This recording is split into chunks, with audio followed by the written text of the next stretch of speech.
인생 질문 세 가지 기억하세요. 거듭났는가, 깨어있는가, 성령을 받았는가. 이 시간 다 거듭나게 되길 바라고. 인천이란다. 원주에서 지난주에 안타까운 사고가 있어서 중학생이 하늘나라로 갔습니다. 언제 하나님께서 이리 오너라 할지 모르기 때문에 우리가 오늘 깨어 있어야 되고, 거듭남의 증거를 가지고 나와서 날마다 늘 은혜를 사모해야 돼요. 오늘 죽으면 천국 갈 수 있어요? 이 질문에 아멘, 할렐루야 확신이 있어야 되는 거예요. 이 거듭났는가라는 질문에 늘 불안하고 있어. 그럼 안 된다라는 거예요. 하나님께서 여러분 부르셨어요. 앞서거니 뒤서거니 우리가 천국에 가게 될 텐데, 그 앞에서 우리가 천국의 소망을 가지고 이 땅 가운데 살 때 거듭남의 확신을 가지고 여러분들이 신앙생활 하게 되길 바라고.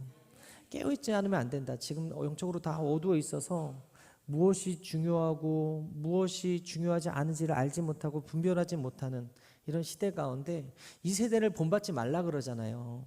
넓은 길로 가면 다 사망이에요. 필경 사망이라 하잖아요. 좁은 길로 들어가라. 그 길은 좁고 협착하지만 생명에 이르는 길이고, 예수님이 가셨던 십자가 길이기 때문에 우리가 그 길을 순종하며 따라가야 된다. 할렐루야. 그리고 성령으로 우리가 충만하지 않으면 늘 마귀의 밥이 된다. 두루다니며 산길자를 찾는 자들이 지금도 교회 못 나오게 하고 들로 산으로 꽃놀이 가게 하잖아요. 그럼에도 불구하고 여러분들 이 자리에 앉아 계신 것은 하나님께서 여러분 너무 사랑하셔서 불러주신 사랑의 부르심이었다는 사실을 기억하시고, 오늘 한 사람도 빠짐없이 이 인생 질문 세 가지, 거듭났는가, 깨어있는가, 성령을 받았는가, 성령의 충만함을 다 덧입고 돌아가는 이 질문에 아멘으로 확신을 갖고 돌아가는 여러분 되시기를 주님의 이름으로 축원합니다. 따라할까요? 예수 부활하시다.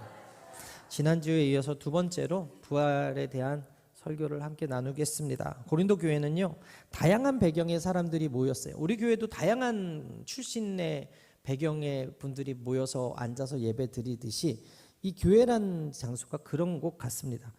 그런데 그 당시에 그리스 철학, 특히 플라톤 철학의 영향을 받은 사람들이 있었기 때문에 죽은 자의 부활을 부정하거나 의심하고, 몸은 영혼의 감옥이라고 하면서 이 육신을 제약시하는 그런 생각들이 있었어요. 그래서 영혼이 몸에서 해방되는 것이 진정한 구원이다라고 믿었어요. 즉 육의 부활이 아닌 영의 부활로만 이야기하는 자들이 있더라는 거죠. 그런데 사도 바울이 고린도 교회에 보낸 이 고린도 전서를 통해서 얼마나 이것이 심각한 오류인지를 가르쳐 주었다는 거죠. 논리적으로 반박하고 복음적으로 반박해서 부활이 복음의 핵심 진리이다. 영혼의 부활뿐만 아니라 육의 부활까지 우리 예수님께서 육을 입고 오시고 도마에게 보이신 것처럼 우리도 영으로만 거듭나서 천국 가는 것이 아니라 육으로 똑같이 육을 입고 부활할 것이다. 이걸 이야기하는 거예요. 지난주에 첫째, 예수님의 부활은 다시 사셨다는 선언이었다. 그것을 믿는 데서 부활이 시작된다라고 말씀을 드렸고, 두 번째, 예수님의 부활은 다시 사는 것이다. 죽은 자가 다시 사는 것이다 라고 말씀을 드렸는데, 오늘 두 번째 시간으로 큰 두 가지 함께 살펴보도록 하겠습니다. 첫 번째, 따라할까요? 예수님의 부활은 믿음이 실제가 되는 사건입니다. 17절 함께 읽겠습니다. 시작. 그리스도께서 다시 살아나신 일이 없으면 너희의 믿음도 헛되고 너희가 여전히 죄 가운데 있을 것이요. 우리의 믿음은 단순한 종교적인 철학과 도덕적인 가르침이 아니에요. 좋은 가르침을 따르는 정도의 종교가 아니라 기독교는 부활의 종교예요. 할렐루야. 성탄절과 더불어 부활절이 중요한 이유가 무엇입니까? 예수님의 나심과 죽으심과 이 부활하심은 거짓말이 아니라 실제적으로 일어났던 역사적 사건이었기 때문에 그렇습니다. 기독교 신앙은 부활하신 예수님이라는 실제 위에서 세워진 신앙이거든요. 부활이 없으면 믿음은 그냥 좋은 생각에 불과하지만, 부활이 있기 때문에 믿음은 실제 삶 속에서 역사하는 힘이 되는 거예요. 바울은 여기서 두 가지 결론을 제시하는데, 첫 번째, 부활이 없다면 우리 믿음이 헛되다라는 것입니다. 헛되다라의 헬라어 마타이아, 단순히 쓸모없다는 뜻이 아니라 헛되다는 것은 내용이 비어있다, empty, 결과가 없다, 실체가 없다, 공허하다, 뭐 근거가 없다, 이런 의미거든요. 근데 예수님은 역사적으로 살펴볼 때 AD 30년경 6월절 기간에 십자가에 못 박히셨어요. 그리고 사흘 만에 부활하셨어요. 그런데 증거가 없느냐? 부활 이후에 막달라 마리아 및 12제자와 500명 이상의 형제들에게 나타나 보이셨어요. 고린도 전서 15장에 보면 그렇게 기록되어 있고, 당시 로마 제국의 통치 아래에 있었는데 예수님의 그 시신을 도둑맞지 않도록 군인들이 무덤을 굳게 지켰거든요. 그런데도 불구하고 그 무덤이 비어 있었고, 그들을 이불 단속하게 하기 위해서 어떻게 했어요? 돈 주고 매수하는 일이 있었어요. 제자들은 부활을 목격한 후에 죽음을 두려워하지 않고 목숨까지도 내어 맡기면서 부활의 예수님을 증거하다 순교하더라는 것이죠. 이것은 무엇을 의미합니까? 거짓이 아니라, 부활이 거짓의 사건이 아니라, 꾸며낸 이야기가 아니라 실제로 주님이 부활하셨다라는 증거라는 거예요. 사도 바울도 강팍자였고 예수를 부인하는 자였고 예수를 믿는 자를 잔멸하기 위해서 담메색으로 가는 도중에 그가 예수님을 만나지 않습니까? 고린도전서 15장 20절 우리 함께 읽겠습니다. 시작. 그리스도께서 죽은 자 가운데서 다시 살아나사 잠자는 자의 첫 열매가 되셨도다. 이거 누구 얘기예요? 사도 바울 고백이에요. 그가 예수 믿는 사람들을 잡던 사람이 이제는 예수를 인정하는 사람으로 바뀌는 데는 부활하신 예수님과의 만남이 있었기 때문에 그렇다는 거예요. 예수님의 제자 도마 어떻습니까? 예수님을 보지 못했어요. 제자들에게 예수님 부활하셨다는 소식은 들었는데 믿지 못하는 거예요. 그래서 이렇게 얘기하죠. 요한복음 20장 25절에 내가 그의 손에 못자국을 보며 내 손가락을 그 못자국에 넣으며 내 손을 그 옆구리에 넣어서 보지 않고는 믿지 아니하겠노라. 여러분, 어떻게 보면 이 도마의 말이 불신앙같이 보이긴 하지만 사실 여러분, 우리가 믿음이 실제여야 한다는 것을 알고 있어요. 도마를 예수님이 책망하지 않으시고 그에게 증거로 당신의 그 못자국 난 손을 보여주시고 당신의 창자국 난 그 옆구리에 손을 넣어보라고 말씀하셨어요. 그 순간 도마가 뭐라고 합니까? 요한복음 20장 28절 함께 읽겠습니다. 시작. 나의 주님이시요 나의 하나님이시니이다. 여러분, 이게 무엇을 의미합니까? 우리가 부활하신 예수님과의 만남이 있는 사람들은요, 실제적인 이런 주님을 향한 거듭남의 고백이 있는 거예요. 과거에는 내가 믿지 못했습니다. 과거에는 내 마음대로 살았습니다. 근데 오늘 내가 부활하신 예수님을 만났어요? 그러면 이제 베드로가 고백한 것처럼 주는 그리스도시요 살아계신 하나님의 아들입니다 라고 고백한 것처럼, 도마가 오늘 고백한 것처럼 나의 주님이시요 나의 하나님이시다 라고 고백한 것처럼, 거듭남의 사람들은, 부활하신 그 예수님을 만난 사람들은, 믿는 사람들은 어때요?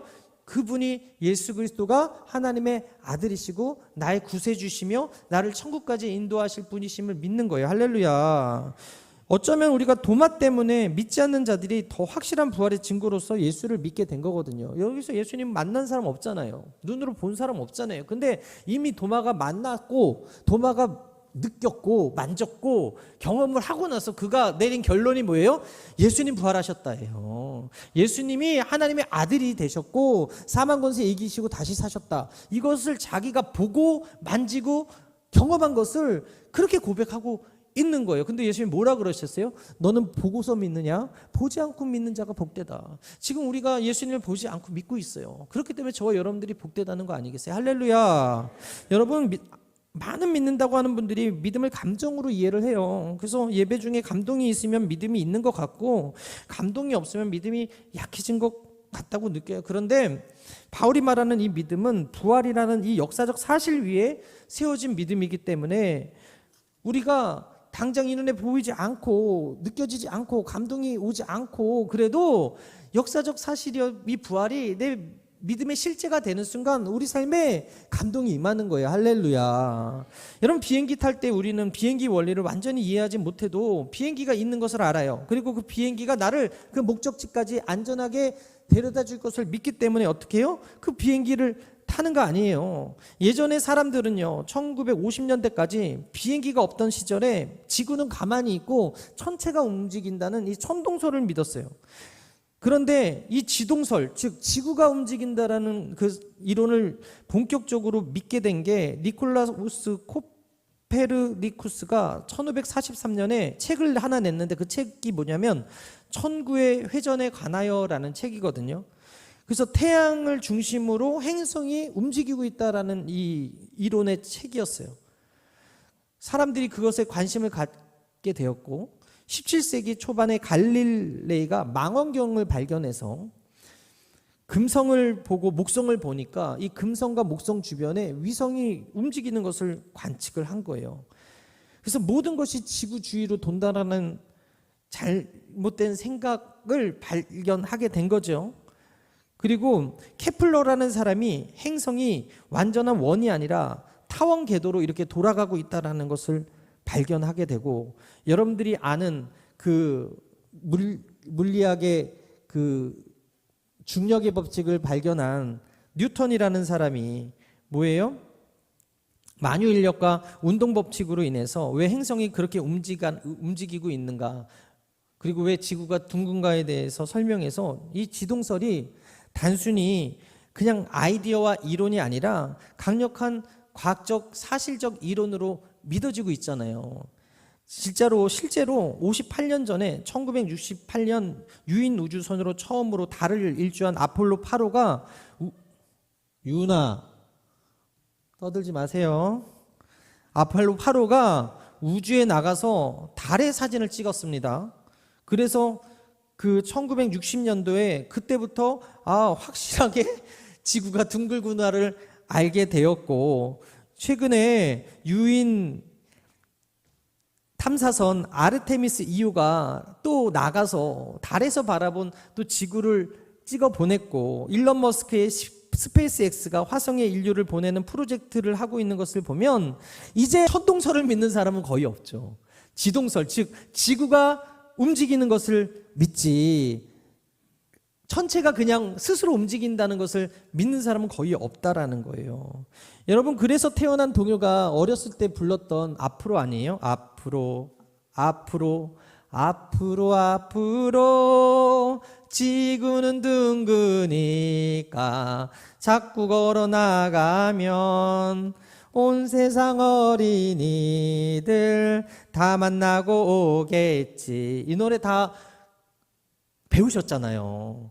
이 노래가 왜 사람들의 공격을 받고 있지 않는가? 지구가 둥글다는 걸 이제 다 아는 거예요. 우리가 알지 못했을 때는, 지구가 둥글다는 사실을 알지 못했을 때는, 그 당시에 하늘이 움직인다고 믿었을 때는 그냥 그렇게 살아왔다가 과학적인 증거들이 눈앞에 펼쳐지고 우리 눈으로 보니까 실제가 되니까 이제는 천체가 움직이는 게 아니라 지구가 움직이고 있고, 이 지구가 움직이는데도 우리가 하늘로 붕붕 뜨지 않는 것은 만유인력의 법칙으로 인해서, 우리가 중력의 법칙으로 인해서 지금 우리가 땅에 발을 대도 하늘로 날아가지 아니하는 이 중력의 끌어당김 때문에 그렇다라는 것을 과학적으로 알기 때문에 이 모든 것들이 다 가능하구나 라고 깨달을 수 있는 거죠. 이게 이성적인 믿음이거든요. 믿음도 마찬가지. 이 눈에 아무 증거 아니 보이고 이 손에 아무것도 잡히지 아니하고 우리 귀 아무 소리 들리지 아니하고 우리 앞이 칠흑같이 어두울지라도, 조용기 목사님이 늘 하셨던 말씀인데, 믿음 있는 사람들은요, 어떤 사람들이에요? 좋으신 하나님을 믿는 사람이에요. 좋으신 하나님이 여러분들에게 어떤 걸 주실 거예요? 좋은 걸 주실 거예요. 할렐루야. 지금 당장 내 뜻대로 되지 아니하고 지금 당장 내 기도가 응답되지 아니할 것 같지만, 지금 내 마음대로 되지 아니하는 인생이 펼쳐지고 있다고 할지라도 우리 하나님 좋으신 하나님이라는 그 믿음 안에 있으면 여러분들의 삶에 좋은 일이 펼쳐짐을 믿으시게 되기를 바랍니다.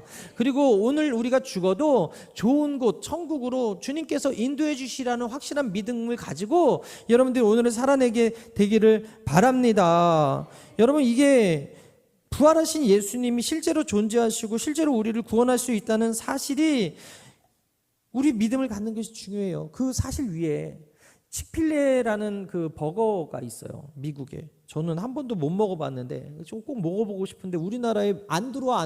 왜 안 들어오는지 아세요? 원래 들어오려고 물밑 작업을 했대요, 신세계하고. 그런데 왜 안 들어올까요? 이 직필대는 주일에 쉬어요. 미국 패스트푸드 업계에서 매장당 연매출 1위, 버거킹이나 뭐 롯데리아나 뭐 맥도날드.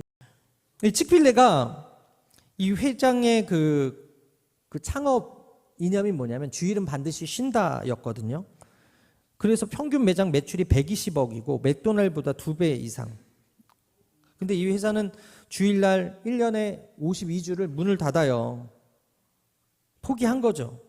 근데 창업자 트레이 캐시가 독실한 기독교인이었고 주일은 하나님의 날이라고 믿었어요. 그리고 내가 주일에 쉬어도 하나님이 내 경영함과 이 회사를 책임져 주실 것이다. 그렇게 믿었어요. 주변에서 말렸어요. 일요일날 문 닫으면 망한다. 그런데 경쟁에서 살아남게 하시는 것도 하나님이다 해서 믿음으로 했더니 결국 어떻게 됐어요? 보이는 현실보다 보이지 않는 믿음을 선택했더니 결과는 일요일에 문을 닫는다는 그 심리적인 것 때문에 사람들이 주중에 더 많이 간다라는 거예요. 주일날은 쉬니까 내가 주중에는 꼭 한번 가야겠다라는 생각이 각인돼서 꼭 가서 한 번씩은 먹는다라는 거예요. 일요일에는 못 먹으니까. 그래서 나머지 6일에 욕구를 끌어올려가지고 직원들의 충성도도 높아지고 회사의 가치와 철학이 분명해져서 믿음이 실제가 된 케이스가 되더라. 여러분 혹시 자영업 하시는 분들이 있다면 주일날 쉬는 것을 두려워하지 마십시오. 주일날 하나님께서 안식일을 거룩하게 지키라고 하셨으니까 한번 지켜보십시오. 믿음의 실제가 되는 사건들을 여러분들의 삶 속에서도 경험하게 되기를 바랍니다. 제 동생이 둘이에요. 쌍둥이. 하나는 삼성전자 차장이고 하나는 저 경기도 광주 이배제에서 감자탕이에요. 사업을. 근데 정말 잘 돼요. 감자탕집이. 그래가지고 주일날은 늘 쉬어요. 처음부터 쉬었어요. 믿음의 가정에서 양육받아서 제 동생들이, 저는 목사니까 믿음이 있다고 하지만 제 동생들이 더 믿음이 있는 것 같아요. 근데 이제 둘째 동생인데 이 친구도 감자탕집을 하는데 주일은 꼭 쉬어요. 근데 하나님이 늘 솔드아웃 시켜주세요. 이 솔드아웃이 뭐예요? 완판. 그러니까 주중에 사람들이 주일날 쉬는 걸 알아요. 그러니까 똑같이 주일이 아닌 주중에 가서 꼭 한 번씩 먹어서 그 주변에 소문난 맛집이 돼가지고 유튜버들도 와가지고 막 찍고 올리고 그러는 맛집이 됐어요. 우리 김금여 장로님이 해주시는, 윤순경 권사님이 해주시는, 그리고 우리 구역장님들이 해주시는 주일 점심도 너무나 맛있지만 우리 동생이 해주는 그 감자탕도 너무 맛있어가지고 제가 종종 가는데 여러분들도 혹시 경기도 광주에 갈 경우 있으시면, 성남에 갈 일이 있으시면 이배제 감자탕 기억하시고 한 번씩 가서 먹어주시면 감사하겠습니다. 여러분, 많은 사람들이 교회를 오래 다녀도 믿음이 관념으로 머무를 때가 있더라. 생각으로만, 입으로만 하나님 살아계신다라고 말하지만 실제 삶에서는 불안하고 계산하는 사람들이 있더라. 왜 그럽니까? 믿음이 아직 지식에만 머물고 부활하신 주님을 삶의 주인으로 모시지 않았기 때문에 그래요. 믿음이 흔들릴 때 우리는 종종 더 강한 감동을 찾는 거죠. 뜨거운 예배, 더 강한 신령한 체험. 그런데 바울은 우리에게 팩트로 돌아가라, 사실로 돌아가라, 부활의 예수님을 만나라, 우리에게 이렇게 도전하고 계신 거예요. 만일 예수님이 죽음 아래만 머무셨다면 그분의 말씀도, 그분의 구원의 약속도 증명되지 못했을 것인데 예수님이 살아나셨잖아요. 그렇기 때문에 그분의 말씀이 참되고 그분의 십자가가 유효하고 그분의 진리를 따르는 우리의 믿음이 헛되지 않다. 부활이 있기 때문에 우리의 믿음은 실제적인 사건에 근거한 살아있는 믿음이 될 수 있다라는 사실입니다. 할렐루야. 두 번째 따라할까요? 부활이 없으면 죄사함도 없습니다. 예수님의 십자가 죽음이 우리 죄를 위한 것이라면 그 죽음이 하나님께 받아들여졌다는 그러한 증거가 필요한데 죄의 삭시 뭐예요? 사망입니다. 사망. 그런데 부활을 하셨다라는 것은 결국 무엇을 의미합니까? 하나님께서 그 부활의 사실을 통해서 그 사망의 권세를 이기시는 그 능력을 보여주심으로 말미암아 그 사망의 권세가 더 이상 부활 앞에서 힘을 쓸 수가 없는 거예요. 여러분, 왜 죽어요? 왜 죽어요? 죄의 삭수로 죽는 거예요. 죄 때문에 죽는 거예요. 그런데 부활하셨대. 그럼 죄의 문제를 해결하셨던 사건이 뭐예요? 바로 이 부활 사건이라는 거예요. 로마서 4장 25절 이렇게 말씀합니다. 읽을까요? 시작.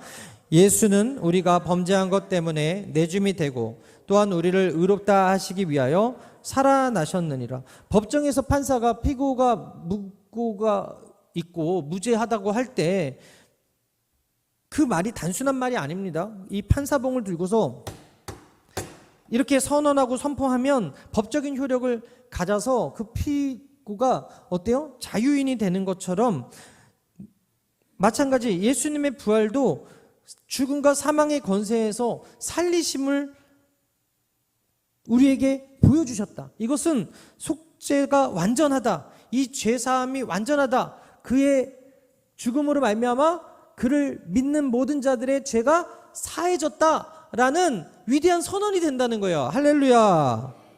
어떤 자도 우리 죄 때문에 죽고 우리 죄 때문에 부활하신 분이 없어요. 죄의 권세를 이기고 부활하신 분이 없다고. 근데 예수님이 죄 때문에 죽으시고 십자가에서 못 박혀 죽으시고 부활하심으로 인해서 죄의 문제를 해결하시고 하나님의 선언을 받아낸 이상 우리가 알라를 믿거나 우리가 공자를 믿거나 부처를 믿을 필요가 없어요. 이단의 교주들을 믿을 필요가 없다고. 예수님만 믿으면 그 사망의 권세를 이기신 예수님이 부활의 증거가 되셨고 그 죄사함의 증거가 되셨으니까 우리도 원죄로 말미암아 어쩔 수 없이 이 육은 죽을 수밖에 없지만 이 영혼은 어떻게 해요? 우리의 나중에 죽음 이후에는 어떻게 해요? 예수님 때문에 천국에 갈 수 있는 거룩한 자격을 얻는 하나님의 자녀가 되었음을 믿으시게 되기를 바랍니다. 여러분, 베드로요, 예수님 부활 안 했으면요 죄책감 때문에 죽었어요. 우울증에 빠져 죽었다고. 그런데 3번이나 부인했던 그에게 예수님께서 찾아오셔서 위로해 주시고 사명 주시고 그를 용서해 주시니까 위대한 사도가 되었지 않습니까? 예수님이 부활하셨다는 그 사실이 우리의 믿음의 닻이 되는 거예요. 믿음이 흔들릴 때마다 우리를 중심을 잡아주는 사건이 바로 예수님 부활하셨다는 거예요. 사망의 권세를 이기시고 죄의 문제를 해결하신 그 예수님이 부활하셨다. 그렇다면 나의 죄의 문제도 해결하실 수 있다. 나의 죽음의 문제도 해결할 수 있다. 오늘 나의 우울과 불안의 문제도 해결할 수 있다. 그런 믿음이 여러분들에게 있게 되기를 바랍니다. 실제로 예수님이 살아나셨기 때문에 매일의 선택과 삶 속에 부활의 주님을 모시고 살아가면 바람 불어도 괜찮은 거예요. 넘어져도 괜찮은 거예요. 잠깐 쓰러져도 괜찮은 거예요. 왜? 우리 주님이 여러분들을 다시 믿음으로 일으켜 세우시기 때문에. 할렐루야. 큰 두 번째로 따라하겠습니다. 예수님의 부활은 천국 소망이 있음을 보여주는 사건입니다. 18절에서 20절 함께 읽겠습니다. 시작. 또한 그리스도 안에서 잠자는 자도 망하였으리니 만일 그리스도 안에서 우리가 바라는 것이 다만 이 세상의 삶뿐이면 모든 사람 가운데 우리가 더욱 불쌍한 자이리라. 그러나 이제 그리스도께서 죽은 자 가운데서 다시 살아나사 잠자는 자들의 첫 열매가 되셨도다. 아멘. 여러분, 이 말씀은 기독교 신앙이 현세에만 머물고 있지 않다는 걸 보여줍니다. 이 본문에는 3가지 핵심 표현이 있죠. 첫 번째, 그리스도 안에서 잠자는 자. 두 번째, 이 세상의 삶뿐이면. 세 번째, 첫 열매가 되셨도다. 그래서 첫 번째는 여러분, 바울이 죽음을 뭐로 표현하냐면 잠잔다라고 표현을 하거든요. 예수님께서도 소녀가 열병에 걸려서 죽어가고 있는 그때, 아니 그 영혼이 떠나갔다는 소식을 듣고 나서 가서 어떻게 하세요? 우리 달리다 쿰 했잖아요. 소녀야 일어나라. 그녀가 죽지 않고 잔다라고 했을 때 사람들이 비웃었어. 그랬을 때 비웃었던 사람들 다 내보냈어. 그리고 어떻게 했어요? 믿음 있는 제자들하고 그 딸을 살리는 역사를 보여주시잖아요. 하나님은요 비웃고 믿지 않는 자들과 일하지 않으세요. 하나님은요 온전히 믿고 신뢰하는 자들에게 역사와 기적을 나타내 보여주세요. 의심하는 사람들에게는 역사가 일어날 수 없어요. 제가 늘 얘기하잖아요. 예수님이 가는 도중에 그 12의 혈루병 앓은 여인이 예수님의 옷장을 잡았을 때 능력이 나갔어요. 12년 동안 어떤 의사를 찾아가도 어떤 사람을 찾아가도 고치지 못했던 그 혈루의 근원이 말랐다고요. 왜? 예수님은 나를 고칠 수 있을 거야 라는 그 옷자락을 만지니까. 근데 어떤 일이 또 있었어요? 예수님의 옷이 다 벗겨지고 십자가를 졌을 때 그 밑에 병정들이 그 옷을 제비 뽑아 가져갔대요. 그렇다고 해서 그 제비 뽑아 가져간 그 옷을 가져간 사람들이 치료 받았습니까? 구원 받았습니까? 회복 얻었습니까? 성경에 기록돼 있어요? 아니에요. 여러분, 옷이 중요한 게 아니고 그 예수님을 바라보는 그 믿음이 중요한 거예요. 안수 받을 때도 저번에 말씀드렸잖아요. 그냥 안수 받으면 그냥 안수 받는 거예요. 근데 주의 종이 안수 받는 것이 성령의 터치, 즉 성령의 기름 부으심이 임하는 시간이다라고 생각하고 성령의 응답이 임하는 시간이라고 생각하고 받으시면 정말로 성령의 능력이 임하고 치료가 임하고 응답이 임하게 되는 거예요. 결국 뭐의 문제예요? 내 마음의 밭의 문제고 내 믿음이 있느냐 없느냐의 문제라는 거예요. 여러분, 베드로의 그림자만 덮였어도 병이 나가고 귀신이 쫓겨갔다고 사도행전에 기록됩니다. 여러분, 그 사도 바울의 그 손수건만 닿아도 열병이 떠나가고 문제가 해결함 받았다고 성경은 기록합니다. 결국에는 믿음이 중요한 거예요. 조용기 목사님 그 손수건 가지고 가서 정말로 사랑하는 그 손주한테 올려놨더니 그 아이가 낫다는 이야기도 하셨잖아요. 여러분, 결국 그 사람의 믿음인 거예요. 저는 바라기는 여러분들이 그 믿음이 있게 되기를 바랍니다. 그래서 잠자는 것이 그냥 자는 것이 아니라 반드시 이 잠에서 깨어날 일이 있다. 할렐루야.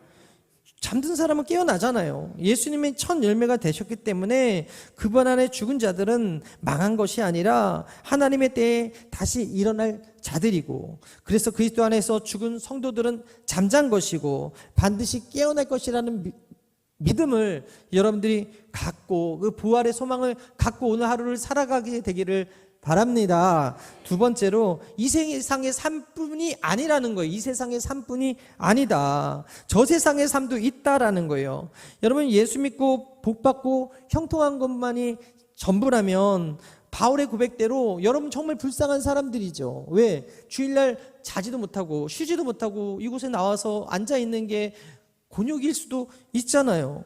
그냥 옵니까? 또 헌금도 챙겨 오셨을 거 아니에요. 그냥 옵니까? 내 시간을 포기한 거 아니에요.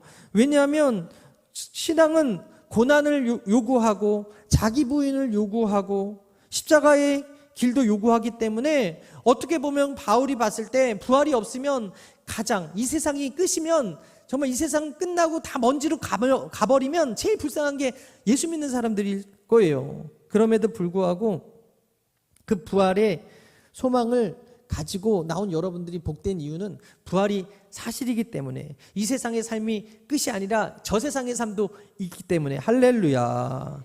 여러분, 헬라어 아폴론토는 완전한 멸망, 영원한 상실을 의미하는데 바울은 이 표현을 통해서 부활 없는 신앙이 아폴론토, 즉 공허한 삶이다, 완전한 멸망의 삶이다라고 이야기합니다. 만약 이 세상이 전부라면 그런 삶은 세상이 보는 시각과 같이 어리석은 삶일 수 있고 공허한 삶일 수 있고 의미 없는 삶일 수 있지만 우리에게는 이 세상의 삶이 끝이 아니라 이 세상을 넘어서는 천국이 있기 때문에 그 소망의 근거가 바로 예수 부활이라는 거예요. 할렐루야. 세 번째, 첫 열매가 되셨다는 것은 무엇입니까? 구약의 초실절에서 나타난 개념인데요.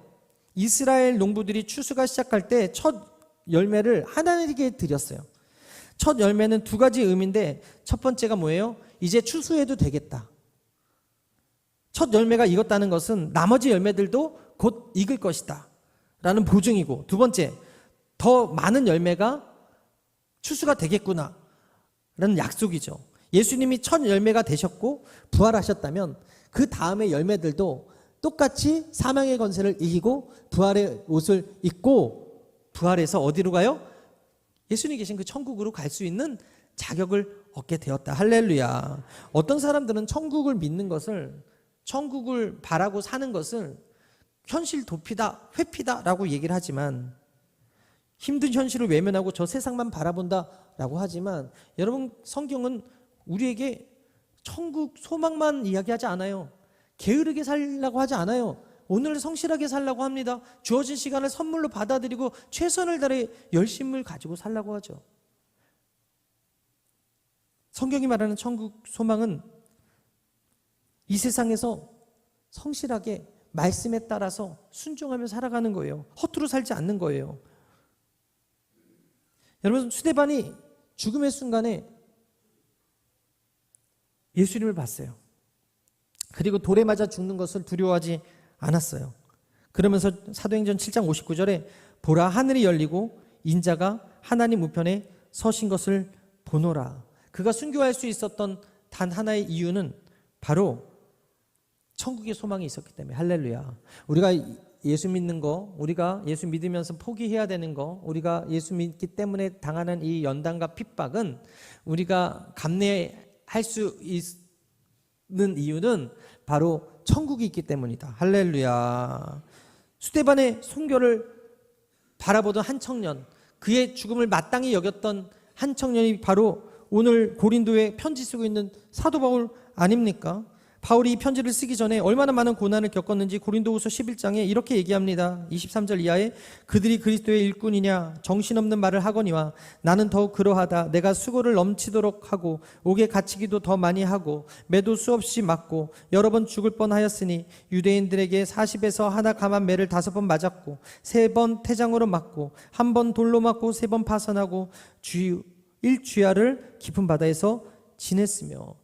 예수 안 믿던 사람이었어요. 예수 믿던 사람 잡아들이던 사람이었어요. 근데 그가 부활의 예수님을 만나고 나서 예수로 인하여서 당하는 이 고난을 당연히 여기고 기쁨으로 받아들이더라. 오히려 빌립보서 1장 21절에 내게 사는 것이 그리스도니 죽는 것도 유익하다.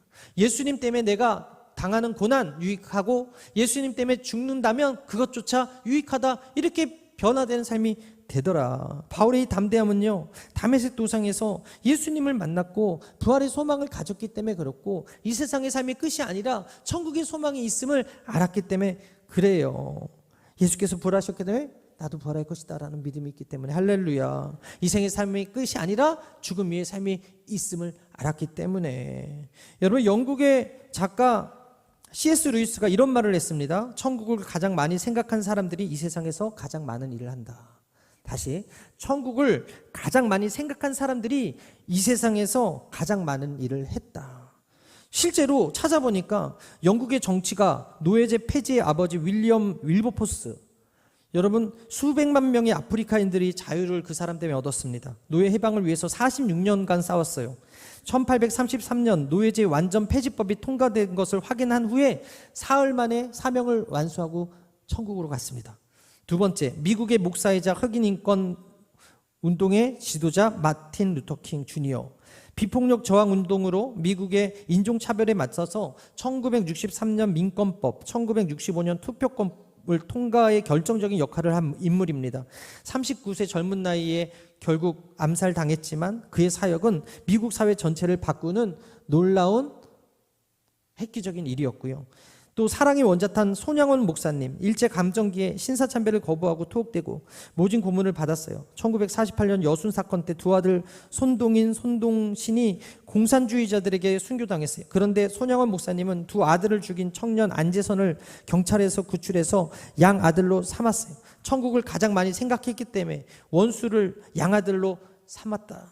천국을 가장 많이 생각했기 때문에 아들의 죽음 앞에서 감사할 수 있었다. 천국을 가장 많이 생각했기 때문에 피난 대신 양떼 곁에 남아서 죽음의 길까지도 걸어갈 수 있더라.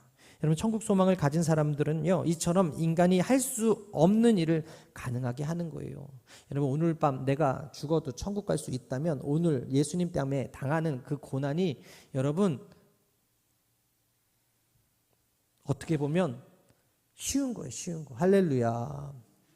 우리는 사랑하는 사람의 죽음 앞에서 깊이 가슴 아픕니다. 신앙이 있다고 슬픔이 사라지는 것도 아닙니다. 며칠 전에 원주에서 구급차가 신호를 무시하고 달리다가 꼬리물기 하던 차와 부딪혀가지고 횡단보도를 건너려고 서 있던 중학생을 쳐가지고 사망에 이르게 했다는 뉴스를 보았습니다.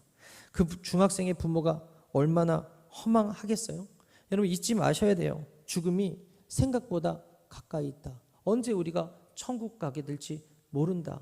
그렇기 때문에 오늘 우리가 깨어서 날마다 은혜의 보좌 앞으로 담대히 나아가서 이 두렵고 떨림으로 구원을 이루는 인생을 살아야 된다. 인생은 버스와 데스 사이에 초이스라는 말이 있어요. 즉 영어 버스, 태어남과 데스, 죽음 사이에 초이스, 선택이라는 말이 있다고요. 여러분들은 예수님을 선택함으로, 부활의 예수님을 바라봄으로 여러분들은 잘 선택한 거예요. 할렐루야. 순간의 선택이 죽느냐 사느냐를 결정하는 거예요. 만약에 이 학생이 조금만 늦게 나왔어도, 이 학생이 조금만 다른 사람을 만났어도 죽지 않았을 것이고, 이 응급차가 조금만 천천히 갔어도 이런 일이 없을 텐데, 이 선택들이 어쩔 수 없는 결과들을 만들어내더라. 제가 이번 주 수요일 날 전도 물품을 만들면서 우리 여기 앉아 계시고 오늘 기도하셨던 우리 김준석 장로님 간증을 들었는데 너무 은혜 받아가지고 함께 나누고자 합니다. 해도 되죠? 지난번에 이제 들었는데 너무 은혜가 되더라고요. 젊은 시절에 인천에서 이제 택시 기사를 하셨대요. 근데 그날따라 커피가 좀 드시고 싶으셨는지 바로 이제 택시들이 승객을 태우려고 있는 그곳에서 커피를 드시는 장소가 반대편에 있었다고 그러시죠. 그래서 이제 유턴을 해가지고 가는데 갑자기 꽝 소리가 나더라는 거예요. 근데 알고 보니까 지금 방금 내가 들어가려고 했던 그 택시들이 서 있었던 그 자리에 이제 들어가려고 하다가 커피를 먹고 싶다는 생각 때문에 이제 빠져나와서 유턴을 했는데, 아니 보니까 커다란 덤프트럭이, 그것도 모래하고 자갈을 가득 실은 그 덤프트럭이 오다가 그 장로님이 들어가려고 했던 그 자리에 있는 택시를 박아가지고 그 뒤에서 이게 뭐죠? 무슨 법칙이에요? 이게 물리학의 법칙에 이렇게 하면은 그 앞에서 쏟아지잖아요. 이 뒤에 있는 게 확 쏟아져가지고 형체도 없이 그 택시가 찌그러지고 그 속에 있는 분이 즉사를 하셨다는 거예요. 그거를 장로님이 현장에서 보고서 사색이 돼서 택시 일을 할 수가 없잖아요, 그날은. 그래가지고 두려운 마음에 사색이 돼서 집에 들어갔는데, 아니 딱 들어갔더니 박순희 권사님과 그 지역 식구들이 함께 예배드리고 있더라는 거예요. 근데 어떻게 된 건가 봤더니 그 시간에 들어올 남편이 아닌데 어떤 일이 있었나 했더니 이 자초지종을 말씀을 하시니까, 아니 그 시간이 곧 이 구역 모임에서 남편을 위해서 기도하던 그 시간에 하나님께서 커피 생각을 하게 하신 거야. 그래가지고 유턴하다가 목숨이 하나님께서 보존하게 하시고 젊을 때 천국 가실 뻔 했는데 지금도 우리와 함께 하고 계시잖아요. 박수 한번 할까요? 자녀를 위한 기도, 그리고 가정에 있는 남편, 배우자, 믿지 않는 자들을 위한 기도 쉬지 않게 되길 바라고, 여러분들 구역 모임 할 때마다 그런 중보기도 빠지지 않게 하시면 하나님께서 바른 선택할 수 있게, 예수 믿는 것이 진짜구나, 예수 믿어야 되겠구나라는 선택할 수 있게 하나님께서 또 그렇게 인도해 주실 줄 믿습니다. 여러분, 말씀을 마치겠어요. 부활은요 단순히 예수님 한 분의 이야기가 아니라 지금도 ING 중이에요. 첫 열매가 되셨고 그 이후에 예수 믿는 모든 사람들이 다 천국 소망을 가지고 천국에 들어갈 하나님의 자녀가 되었다.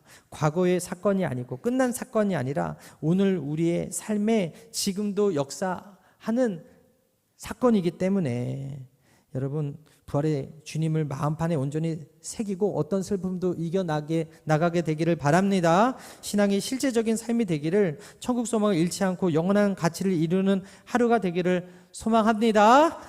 우리 이 시간에 함께 찬양하고 기도하겠습니다.